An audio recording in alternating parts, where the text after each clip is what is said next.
Before the ships from Europe arrived, the land we now call Argentina was home to many different groups of people. These indigenous communities had lived here for thousands of years, each with its own unique culture and way of life. In the northwest, near the tall Andes Mountains, groups like the Diaguita built strong villages and were expert farmers. They grew crops like corn, potatoes, and quinoa on terraced hillsides. They knew the land intimately, understanding its seasons and its secrets, and they created beautiful pottery and textiles that told the stories of their beliefs and their daily lives. Their societies were well organized, showing a deep connection to the earth that sustained them. In the vast, grassy plains of the Pampas, nomadic groups like the Carandi roamed freely. They were skilled hunters, chasing animals like the guanaco and the rhea across the open landscape. These people did not build permanent cities. Instead, their lives were a constant journey, following the herds and the changing seasons. They used every part of the animals they hunted, for food, for clothing, and for tools. Their knowledge of the plains was complete, and they lived in harmony with the natural cycles of this huge, flat land, a world that seemed to stretch endlessly under a giant sky. To the south, in the cold and windy lands of Patagonia, lived groups such as the Tehuelche.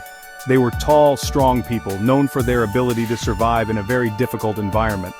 They were also nomadic hunters, moving across the stark and beautiful Patagonian steppe. In the far south, in Tierra del Fuego, were the Yagan people, who were masters of the sea. They navigated the icy waters in small canoes, fishing and hunting sea lions. Each of these groups, from the warm north to the icy south, had a rich culture and a deep understanding of their own part of this diverse and enormous territory. The geography of this land was as varied as its people. The Andes Mountains formed a great wall to the west, with snow-covered peaks that seemed to touch the sky. In the northeast, dense, humid jungles were filled with amazing wildlife, and the powerful Iguazu Falls crashed down with incredible force. The central pampas were a sea of grass, fertile and wide, perfect for grazing animals. To the south, Patagonia offered a dramatic landscape of glaciers, mountains, and arid plateaus. This rich tapestry of different environments shaped the lives of the first peoples and would later present both challenges and great opportunities for the nation that was to come. In the early 16th century, everything began to change. Spanish explorers, searching for a new route to Asia and dreaming of gold and silver, sailed across the Atlantic Ocean. In 1516, an expedition led by Juan Diaz de Solis reached a wide, brown river. He called it the Mar Dulce, or Sweet Sea, because the water was fresh. This was the Rio de la Plata. However, this first encounter was not peaceful. Solis and many of his crew were attacked and killed by local indigenous people, showing the Spanish that this land would not be easily conquered. This early resistance was a sign of the long and often violent struggle that would define the next centuries. Despite the initial failure, the Spanish did not give up. They were drawn by rumors of a Sierra de la Plata, a mountain of silver located deep in the continent's interior.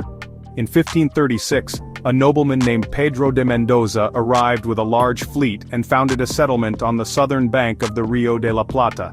He named it Nuestra Señora Santa María del Buen Aire, which means Our Lady Saint Mary of the Good Air. This first Buenos Aires had a very difficult existence. The settlers were not prepared for life on the plains, and they suffered from starvation and constant attacks from the Quarandi people, who bravely defended their land. The first settlement of Buenos Aires did not last long. After 5 years of struggle, the survivors abandoned the fort and moved upriver to Asunción, in what is now Paraguay, which was a more secure and prosperous location. For decades, the region of the Rio de la Plata was largely ignored by the Spanish crown, which focused its attention on the silver mines of Peru and Bolivia. The great wealth of the empire was in the Andes, and Buenos Aires seemed like a poor and dangerous backwater, far from the centers of power and riches. The vast pampas remained the domain of the native peoples. It was not until 1580 that Buenos Aires was founded for a second and final time by Juan de Garay. This time the settlement was better planned and had a clearer purpose. Although it was officially forbidden to trade directly with other countries, Buenos Aires slowly grew into a center for smuggling. Goods from Europe were brought in illegally, and silver from the mines of Potosi was secretly exported through its port. This illegal trade made the city important. Buenos Aires became the gateway to the Atlantic, a strategic port that connected the heart of South America to the wider world, setting the stage for its future dominance. By the beginning of the 19th century, many people in the viceroyalty of the Rio de la Plata were growing unhappy with Spanish rule. They were criollos, people of Spanish descent who were born in the Americas. The criollos were often wealthy and educated, but the most important government and church positions were given to people born in Spain. This felt deeply unfair.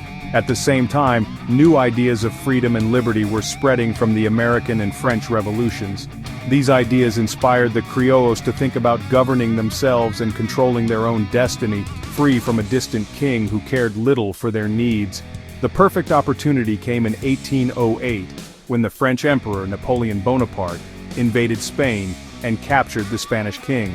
With the king in prison, the source of authority in the colonies was broken.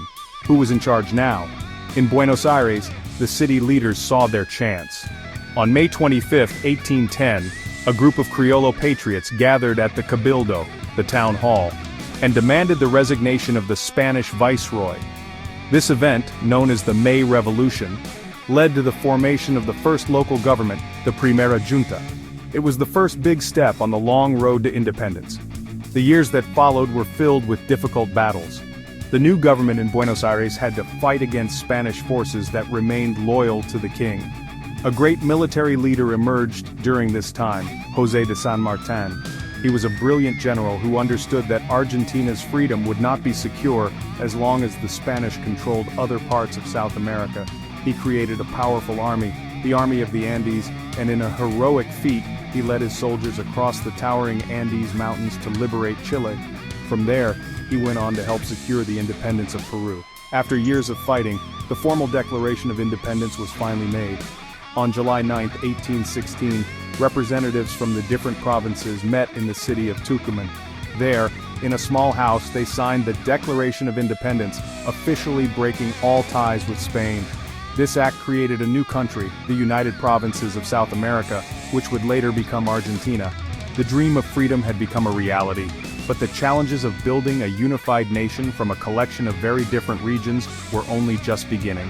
The fight against Spain was over, but a new fight, among Argentines themselves, was about to start. After gaining independence from Spain, the new nation faced a big question. What kind of country should it be? Two main groups emerged with very different answers, and their conflict would lead to decades of civil war. On one side were the Unitarios. They were mostly educated people from the city of Buenos Aires who wanted a strong central government with power concentrated in the capital. They believed this was the best way to create a modern European-style nation. They looked to France and England as models and wanted to promote free trade and a sophisticated urban culture. On the other side were the Federales. They were mainly rural landowners, gauchos, and leaders from the provinces outside of Buenos Aires. The Federales feared that a strong central government would mean the domination of Buenos Aires over the rest of the country. They wanted a federal system where each province would have a lot of autonomy and could protect its local economy and traditions. This clash was not just about politics, it was a conflict between the city and the countryside, between modern European ideas and traditional Argentine culture. The fighting was fierce and divided the young country for many years. Out of this chaos rose a powerful figure named Juan Manuel de Rosas. He was a wealthy cattle rancher from the province of Buenos Aires and a leader of the Federales. Rosas was seen as a man who could bring order to the country. He became governor of Buenos Aires in 1829 and, with a few interruptions, ruled with an iron fist until 1852. He was given extraordinary powers and effectively became the dictator of the Argentine Confederation. He was known as the restorer of the laws, and for many people he represented the true spirit of the Argentine countryside. Rosas's rule brought a period of stability, but it came at a high price. He demanded total loyalty and created a secret police force, the Mazorca, to persecute his enemies. The Unitarios were hunted down, exiled, or killed. Everyone was forced to wear the color red, the symbol of the Federalist Party, to show their support. While he protected the national economy from foreign competition and defended Argentine sovereignty, his government was brutal and suppressed all opposition. Eventually, his authoritarian rule united his enemies, and in 1852, he was defeated at the Battle of Caseros and forced into exile in England, ending a long and bloody chapter in Argentina's history. After the fall of Rosas, Argentina finally began to unify.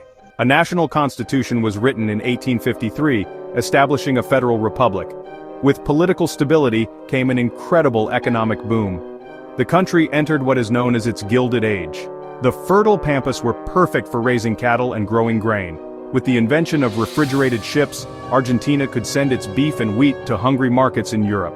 Railroads, largely built with British investment, spread across the plains like a spiderweb, connecting the vast interior to the port of Buenos Aires.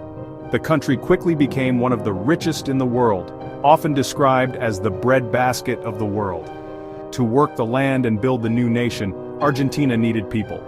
The government adopted a policy of encouraging mass immigration from Europe with the slogan, "To govern is to populate." Between the late 19th and early 20th centuries, millions of immigrants, mostly from Italy and Spain, poured into the country. They were seeking a better life, escaping poverty and war in their homelands. They arrived in Buenos Aires with little more than their hopes and dreams. Many stayed in the city, living in crowded tenements called conventillos, while others went to work as farmers or laborers in the countryside. This wave of immigration completely transformed Argentine society and culture. The newcomers brought their food, their music, their languages, and their traditions. Italian influence was especially strong, shaping the accent of Buenos Aires Spanish and introducing foods like pizza and pasta that are now central to Argentine cuisine. The culture became a unique blend of its Spanish colonial roots, the traditions of the gaucho, and the contributions of millions of European immigrants.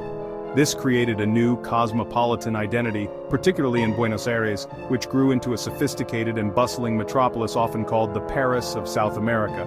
However, this period of progress and prosperity had a dark side. The expansion of agriculture and cattle ranching across the Pampas and into Patagonia was a disaster for the remaining indigenous peoples. The government launched military campaigns known as the Conquest of the Desert to take control of these lands. These campaigns were not a conquest of an empty desert, but a brutal war against the native peoples who had lived there for centuries. Thousands were killed, and those who survived were pushed onto small reservations or forced to work in terrible conditions. Their land was taken and given to wealthy landowners, and their way of life was almost completely destroyed. The 20th century was a time of great instability for Argentina. The economic prosperity of the Gilded Age began to fade, and political tensions grew. In 1930, the military overthrew the elected government, starting a long and dark period of political turmoil.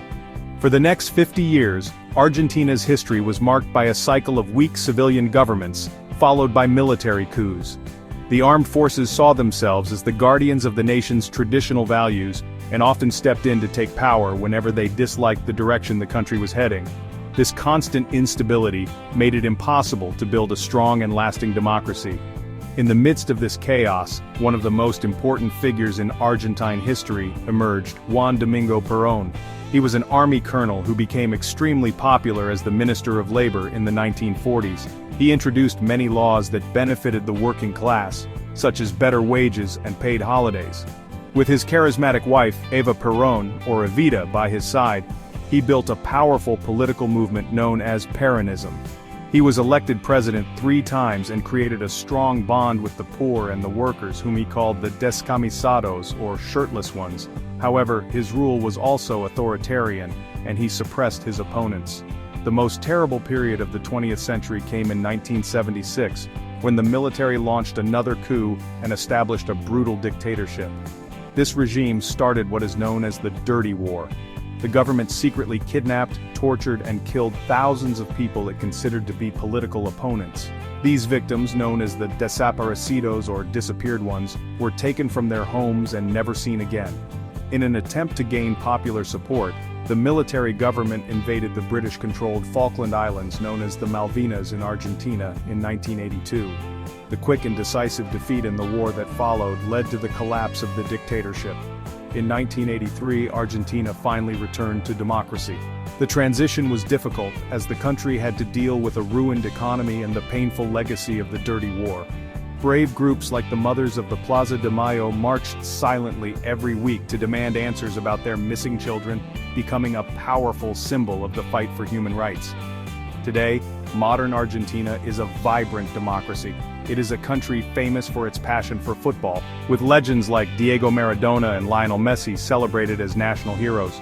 With rich natural resources, a creative population, and a resilient spirit, Argentina looks to the future with the hope of overcoming its challenges and building a more stable and prosperous nation for all its people.